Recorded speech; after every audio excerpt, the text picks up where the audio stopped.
Assalamualaikum adik-adik semuanya. Kali ini kita sudah menginjak pada bab baru ya, yaitu bab ikatan kimia, terutama ikatan intermolekulnya. Nah, akan tetapi sebelum kita membahas ikatan kimia itu apa, terlebih dahulu pada video kali ini akan dibahas khusus tentang kestabilan unsur dan merembet ke struktur Lewis dulu ya. Gimana? Penasaran?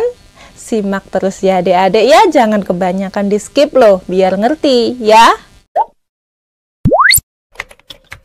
Nah adik-adik, yang akan dibahas pada video kali ini antara lain yang pertama adalah tentang kestabilan unsur, kemudian yang kedua adalah tentang teori Lewis, dilanjutkan yang terakhir tentang bagaimana cara menggambar struktur Lewis ya. Lanjut yuk. Oke, kita bahas tentang kestabilan unsur ya adik-adik. Jadi, semua unsur yang ada di alam ini memiliki kecenderungan untuk saling berinteraksi loh. Nah, interaksinya itu dengan cara bergabung dengan unsur-unsur yang lainnya.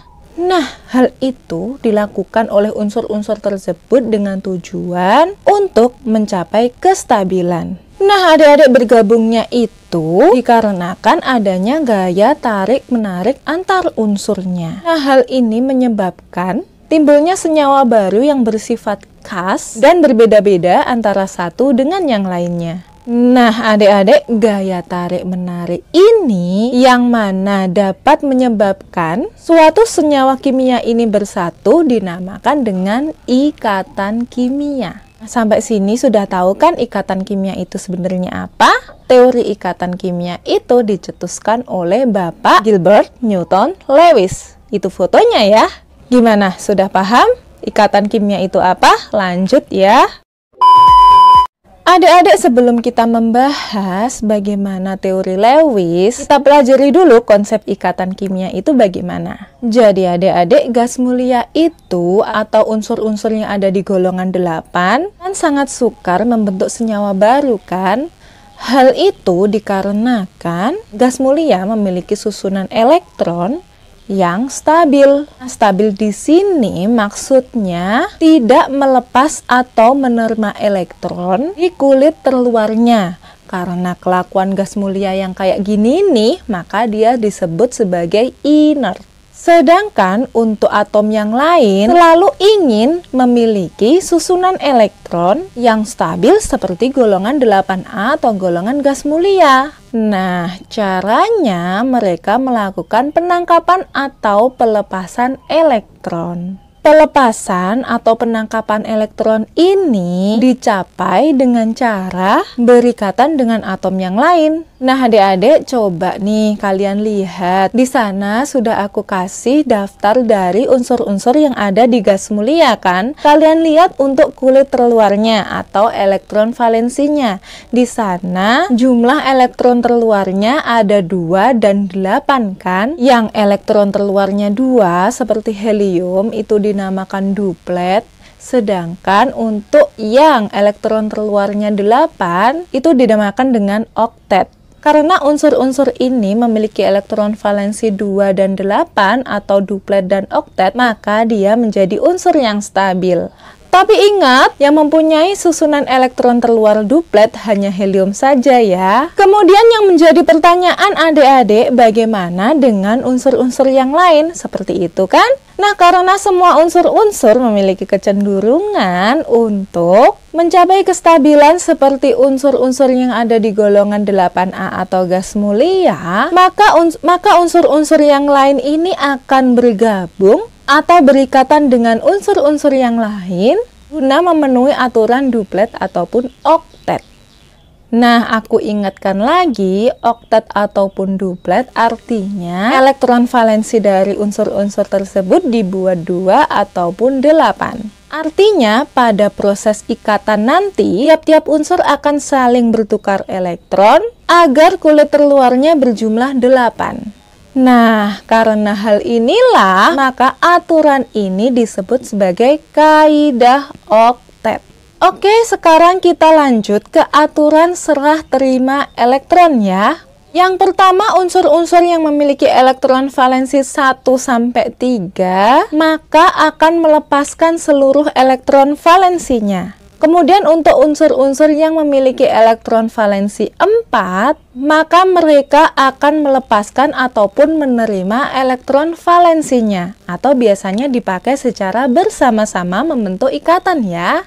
Kemudian untuk unsur-unsur yang elektron valensinya 5-7 akan menerima elektron untuk memenuhi kulit terluarnya agar elektron valensinya menjadi 8. Kalau kalian belum paham, coba lihat contoh ini nih. Misalkan aku punya unsur natrium dengan nomor atomnya adalah 11 dengan konfigurasi elektron 281, maka elektron valensinya berapa? Ayo. 1 kan?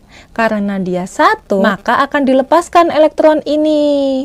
Kalau sudah dilepaskan, Na akan bermuatan positif. Nah, karena elektron yang dilepas cuma 1, maka muatannya adalah positif 1. Dan konfigurasi elektronnya berubah menjadi 28. Nah, coba kalian bandingkan dengan unsur klor. Di sana nomor atomnya ada 17 ya. Dengan konfigurasi elektronnya 287. Nah, kalau dalam aturannya tadi, kalau elektron valensinya 7, berarti dia akan menangkap 1 elektron dari luar ya. Karena dia menangkap elektron, maka muatannya akan menjadi minus, dan karena yang ditangkap cuma 1 elektron, maka muatannya menjadi minus 1. Dan konfigurasi elektronnya menjadi 288. Gitu ya, cukup mudah kan? Oke adik-adik, sekarang kita lanjut membahas tentang struktur Lewis ya. Jadi adik-adik, untuk menggambar struktur Lewis itu juga ada aturannya loh. Yang pertama, struktur Lewis itu digunakan untuk menggambarkan terbentuknya ikatan kimia antar unsur. Nah, kalau ikatannya berupa ikatan ion, maka yang akan membentuk ikatan itu adalah ion positif dan ion negatif. Sedangkan kalau ikatannya nanti berupa ikatan kovalen, yang terjadi bukan lagi serah terima elektron, melainkan pemakaian elektron secara bersama-sama antar unsur-unsurnya, ya. Kemudian aturan yang kedua, dalam struktur Lewis itu, elektron-elektron terluar dari suatu unsur dilambangkan dengan memberikan tanda titik atau tanda silang yang mengelilingi atomnya. Nah, tiap titik atau tiap tanda silang itu mewakili satu, ingat hanya satu elektron yang ada pada kulit terluar atom tersebut. Bisa dibilang elektron valensinya ya. Untuk penulisan lambang elektron yang titik ataupun silang tadi diarahkan melingkari lambang unsurnya, setelah itu diulangi kembali melingkar lagi, gitu ya. Bagaimana? Bingung pastikan ya? Kalau bingung, kalian simak contohnya ya, kemudian kalian bandingkan dengan aturannya. Yuk kita ke contoh yuk!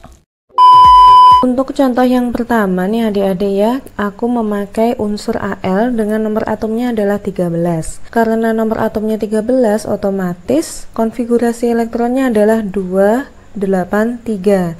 Nah, dari sini berarti elektron valensi dari Al kan 3. Untuk membuat struktur Lewisnya, lambang unsurnya di tengah yaitu Al. Kemudian untuk titiknya kalian gambar secara melingkar. 1, 2, 3. Seperti itu ya. Dan yang kedua ada unsur Xe dengan nomor atomnya adalah 54. Karena nomor atomnya 54 berarti konfigurasi elektronnya adalah 2, 8, 18, 18, dan 8. Artinya elektron valensinya adalah 8. Nah, yang pertama kalian gambar dulu lambang unsurnya adalah Xe. Setelah itu kalian gambar lambang elektronnya secara melingkar ya adik-adik. 1, 2, 3, 4. Oke, masih sisa 4 lagi kan karena elektron valensinya 8. Kita buat melingkar lagi memutari lambang unsurnya. 5, 6, 7, dan 8. Seperti itu ya cara menggambarnya. Contoh yang ketiga, ada unsur Br dengan nomor atomnya adalah 35. Karena nomor atomnya 35, berarti konfigurasi elektronnya 2, 8, 18, 7. Elektron valensi 7 ini ya yang dipakai adik-adik. Nah, kalian gambar dulu lambang unsurnya Br, kemudian elektronnya melingkar 1, 2, 3, 4, 5, 6, 7. Seperti itu ya cara menggambarnya. Kalau misalkan kalian menggambar struktur Lewis dari unsur Br seperti ini, 1, 2, 3, 4, 5, 6, 7. Seperti itu berarti salah besar ya adik-adik. Melingkar dulu baru kalau sisa melingkar lagi. Seperti itu ya, paham ya? Alhamdulillah adik-adik, bahasan mengenai kestabilan unsur dan cara menggambar struktur Lewis sudah selesai dibahas ya. Semoga ilmu kali ini bermanfaat untuk kalian. Jangan lupa like, share, komen, subscribe. Akhir kata, wassalamualaikum warahmatullahi wabarakatuh. Tunggu next video dari saya. Dadah!